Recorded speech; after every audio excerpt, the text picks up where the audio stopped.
इनेलो party के वरिष्ठ युवा नेता अर्जुन चौटाला अभी हमारे साथ मौजूद है। आइए उन्हीं की जुबानी जानने की कोशिश करेंगे। अर्जुन जी, आजकल युवाओं को काफ़ी परेशानियों का सामना करना पड़ रहा है, विशेष तौर से अगर हम जो पेपर देने वाले बच्चे हैं, कभी विभाग की तरफ से या सरकार की तरफ से आदेश आते हैं कि उनको पेपर नहीं देने पड़ेंगे। फाइनल ईयर की अगर हम बात करें तो अब एक बार फिर आदेश आ गया है कि उनको एग्ज़ाम देने पड़ेंगे। तो क्या युवा होने के नाते, एक नेता होने के नाते आपने इस दिशा में कोई कदम उठाया है? देखिए, आईओएसओ की तरफ से हमने सरकार से एक स्पष्ट मांग करी है और हमने इंडियन नेशनल लोकदल की तरफ से भी और आईएसओ की तरफ से भी, दोनों की तरफ से हमने सरकार से यही मांग करी है कि जिस प्रकार बाहर का कोई स्टूडेंट, चाहे वो पंजाब का हो, चाहे वो राजस्थान का हो, चाहे किसी स्टेट का हो, जब वो हरियाणा में आके पढ़ता है, जो फाइनल मेरिट जो पढ़ रहा है, उनको पेपर नहीं देने पड़ रहे। तो फिर जो प्रदेश के अंदर जो बच्चे पढ़ रहे हैं उनको ये तकलीफ क्यों सहन करनी पड़ रही है? फर्स्ट ईयर और सेकेंड ईयर के स्टूडेंट भी पेपर नहीं दे रहे, खाली फाइनल ईयर के दे रहे हैं। तो जहाँ एक तरफ बाहर के छात्र भी नहीं दे रहे, फर्स्ट सेकंड ईयर के छात्र भी नहीं दे रहे, तो एक बहुत कम परसेंटेज है छात्र की जिनको आप ज़बरदस्ती पेपर देने के लिए बिठा रहे हो। उनकी पढ़ाई लगभग पूरी हो चुकी है, उन्होंने फीस अपनी सारी दे रखी है, तो उनको पास कर देना चाहिए। पास कर देना चाहिए। और अगर सरकार फिर भी ये कदम नहीं वापस लेती है, या ये कहें कि उन बच्चों की एग्ज़ाम फिर भी लेती हैं, तो क्या आपकी तरफ से या आपकी पार्टी की तरफ से कोई कदम उठाया जाएगा? देखिए, सरकार से हमने हर तरीके से इस चीज़ की मांग करी है। यदि सरकार ये फिर भी नहीं मांगती, सबसे पहले तो सबसे बड़ा जो कदम है, सबसे ज़्यादा जो क्रोध है, वो सरकार को जनता का फेस करना पड़ेगा। आज के दिन भी सबसे ज़्यादा हरियाणा का जो युवा है इस सरकार से बहुत ही ज़्यादा दुखी है। कारण ही उसका सबसे बड़ा ये है कि रोज़गार, आज के दिन हरियाणा में जो रोज़गार का स्तर है वो गिरता जा रहा है। ऊपर से कोरोना होने के बाद भी किसी भी प्रकार ने सरकार ने युवाओं की कोई मदद करने की कोशिश नहीं करी, बल्कि दूसरी तरफ जो कॉलेज में युवा पढ़ रहे हैं उनको तकलीफ़ और पहुंचाने का काम करा है। तो जब जनता सरकार के खिलाफ हो जाती है, इससे बड़ा कोई तमाचा, इससे बड़ा कोई चांटा इस सरकार के लिए मुंह पे नहीं हो सकता। कि आज जनता जो है, जिस जनता ने इस सरकार की कहीं ना कहीं इस सरकार को पक्ष भी दिया है, आज वो जनता पूरी तरह से, आप किसी भी वर्ग से अगर मिलो तो कहीं ना कहीं आज वो पूरी जनता इस सरकार से दुखी है। अर्जुन जी, अभी आपने कहा कि अगर सरकार अपना फैसला वापस नहीं लेती है तो निश्चित रूप से युवा होने के नाते या युवा इकाई के नाते आप प्रदर्शन भी कर सकते हैं। अगर हम इनेलो के ग्राफ की बात करें तो क्या लगता है, इनेलो का ग्राफ जैसे पहले था वैसा ही है या कुछ बढ़ोतरी हुई है?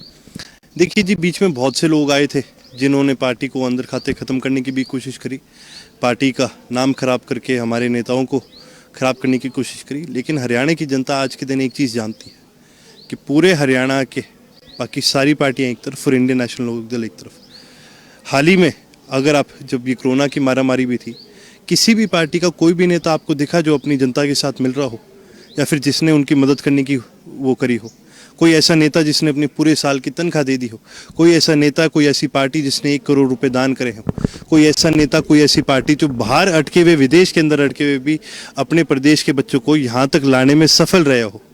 ये तो केवल एक सीट है और एक नेता है जिन्होंने इतना कुछ करके दिखा दिया। और आज के दिन हरियाणा की जनता इस चीज़ को समझती है।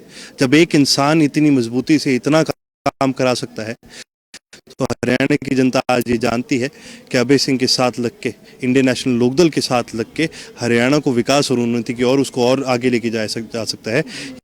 ये चीज़ आज केवल जनता नहीं, हरियाणा के कई नेता भी समझते हैं। और कोरोना महामारी के दौरान भी इनेलो पार्टी की तरफ से प्रत्येक जिले में कार्यकर्ता सम्मेलन का आयोजन किया जा रहा है, तो क्या लगता है उसका फायदा हो रहा है? देखिए, कोरोना महामारी के समय में नहीं करा गया था, ये लॉकडाउन हटा है उसके बाद से ही जो कार्यकर्ता सम्मेलन है वो करा गया है। और इन कार्यकर्ता सम्मेलनों का सबसे बड़ा कारण ये है कि आज के दिन जो आम जनता है वो खुद चल के ये कहती है कि भाई हमारा कोई भी नेता आज हमारे बीच नहीं है। आज आम जनता चाहती है कि भी कोई एक ऐसा इंसान आए जो उनकी आवाज़ को बुलंद करने का काम करे। और आज आम जनता ये भी जानती है कि अगर उनकी आवाज़ को कोई बुलंद करने के लिए सबसे ज़्यादा मजबूत आदमी है तो चौधरी अभय सिंह जी है।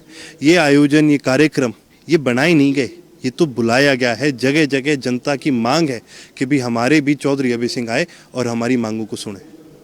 इसका मतलब फ़ायदा हो रहा है, विपक्षी पार्टियों के कुछ लोग ऐसा भी सुनने में आ रहा है कि ज्वाइन कर रहे हैं पार्टी। देखिए जी, बिल्कुल, चाहे विपक्ष हो, चाहे कोई भी पार्टी के लोग हों, चाहे वो कांग्रेस के हों, चाहे बीजेपी के हो, चाहे जेजेपी के हो, आज के दिन इन सब के अंदर ऐसे ऐसे साथी बैठे हैं, पुराने हमारी साथी बैठे हैं, जो आज के दिन इस बात को मानते हैं कि हमने बहुत बड़ी गलती करी वो घर वो जो प्रेम, जो मान और सम्मान उनको इंडियन नेशनल लोकदल में मिलती थी, जिस तरीके से उन्होंने काम करा है उस तरीके से बाकी पार्टियां कभी भी फंक्शन नहीं कर पाती।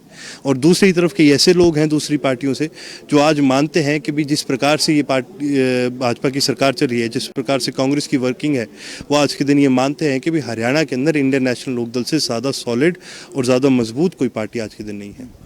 अंतिम प्रश्न अर्जुन जी, क्या लगता है बड़ौदा उपचुनाव को लेके कयास लगाए जा रहे हैं कि जल्द ही चुनाव हो सकता है, तो आपकी पार्टी वहाँ पे मैदान में मजबूती के साथ उतरेगी? कायदे से तो 4 महीने तो टप चुके हैं, कायदे से 2 महीने के अंदर अंदर सरकार को ये चुनाव कराने चाहिए। लेकिन आज भाजपा की सरकार इस बात से डरती है कि अगर आज चुनाव करा दो तो वो नहीं जीत पाएंगे। बड़ौदा का चुनाव इस भाजपा सरकार के लिए सबसे बड़ा, जो आप कह रहे थे ना कि भी जनता इस सरकार से तंग आ रखी है कि भी लोग आपके साथ जुड़ रहे हैं, ये सारा कुछ आपको जो क्यूमुलेशन है इसको इस बड़ौदा उपचुनाव में दिखेगा। जिस प्रकार से जनता का क्रोध है सरकार के प्रति, वो क्रोध आपको इस बड़ौदा के उपचुनाव में दिखेगा।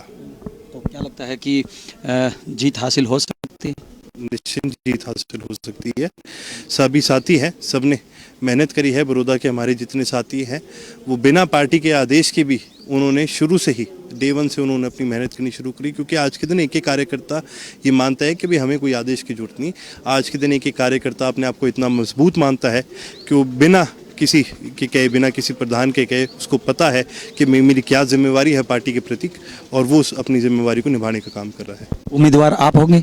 नहीं, उम्मीदवार तो अभी तो बहुत ज़्यादा जल्दी आप कह रहे हैं, लेकिन ये तो कहने की बातें हैं कि कोई परिवार से लड़ेगा या कोई लड़ेगा।